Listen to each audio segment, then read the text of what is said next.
tell me what you want the audience to get from this performance.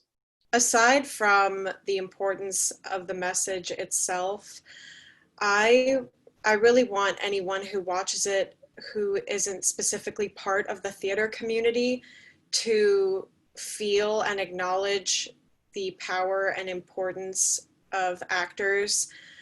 I think during this time, people have been using art to get them through, and they might be the same people who devalue artists at every turn, you know, or don't support them, and don't realize how vital they are to the fabric of our society. So I hope that reminds people that we do serve a vital role. I can just add the simple thing of letting people know what happened. Frankly, I had no idea. Before I started reading the script, I had absolutely no idea who Matthew Shepard was. I had no idea any of this had ever even happened. I realized looking at the dates, this was a time in my life when I was completely ignorant of the news, didn't care to look at the news at all. So I never knew what happened. And now I do. And now I can be affected by it. So even though it's so many years later, and we like to hope that attitudes have changed, though they really haven't changed as much as they should have, it's definitely a good thing to bring it back up into the public light and let people know that, hey, this is something that did affect people. I think just on a broader scale, even zooming out from the specific issue of Matthew Shepard, I just think that the idea is that it's not difficult to be kind and have compassion towards other human beings, regardless of their gender, their sexual orientation, the color of their skin, the side of the political spectrum that they lay on. It's just, we're living in a really divisive time right now. It seems like every idea becomes super polarizing, and it's either black or it's white. There's no gray area. There's no in between. And I think that that's really something that's missing from our society as a whole right now, is the ability to still show kindness and compassion, even if someone else is doing something in a different way than you would do it. And I think that idea is just really important for all of us, just on a human level. That's really been on my heart lately, and something that I've been trying to practice throughout this super strange time that we all find ourselves in.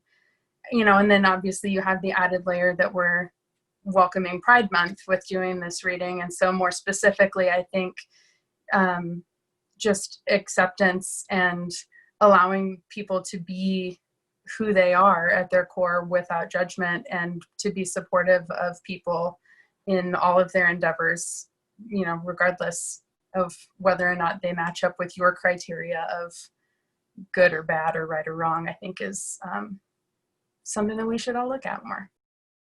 I hope people will walk away being more compassionate, and also looking at themselves maybe a little bit deeper and seeing the bigger picture, because everybody sees the articles or the videos now because of social media, but no one actually takes the time to think of, oh, their family, or, oh, that community. They're like, oh, it didn't happen to me. So, oh, that's a horrible, horrible act.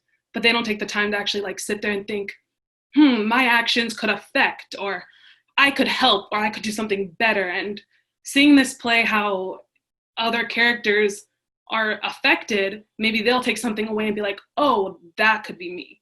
I could be that person that feels that way, or some type like that. Maybe then they can, I don't know, spread some change, do something in their community. Maybe they go to, well, maybe a Zoom rally. Who knows what's going to happen during Pride Month? We might all be like clubbing and going to parades in our living rooms.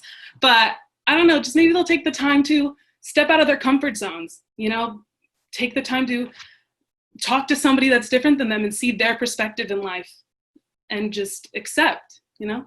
So that's what I hope that people take away from it. Yeah. Piggybacking off of that, I think even now in a situation where so much blame, I feel like, is constantly being pointed in multiple directions, you know, like whether or not people wear masks, or whether they don't wear masks, or everything kind of just in between of what the government is doing, what they're not doing, because it's such a rambunctious time. I think this piece of theater is so important because it really shows different vantage points. It shows, it shows that side of society that I feel like a lot of people put on the back burner, even still with the progress we've made currently, being 2020, but there is still a lot of work to do. But it also just teaches so many different variations of love and how Matthew was loved in a lot of regards. And that's something I think even now in this current pandemic, I think everybody's just kind of looking for different aspects of love and to be reminded, that not all of this is bad, that good can come from bad. Yeah. I think one of the greatest things that can be taught from this show is like the process of healing, whether it be an entire community or in the instance of the Shepard family taking the death penalty off the table from these two people who had done such a horrific act to this person because he was different. And instead of saying, an eye for an eye or something like that, it was, the healing has to start somewhere. And so them taking that stance and being, what?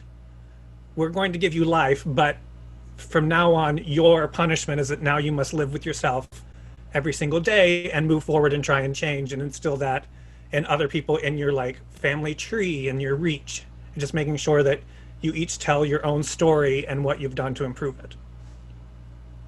I think also kind of going off of what Philip said is how we are reminded by the Shepard family that when they did take that death penalty off the table and that these people were forced to live with their actions and think about how to better improve, and how John said 20 years since this show was done and produced, we've changed a lot as a society, and we also haven't, because there is a difference between being an ally and being an advocate, and that is action. And so I think that's what I really hope this show leaves people feeling like they can take action and like their voices are valid and like they do play a part in this giant scheme and span of things. And I think that's what they will learn after they see the show, because it's every single person that was interviewed, every news anchor, medical professional, bartender, waitress, everyone played a part in the story, and everyone plays a part of, their loved ones' stories and people they know and people in the community. So I hope they walk away feeling inspired and brave to take action to speak for those who are marginalized in society.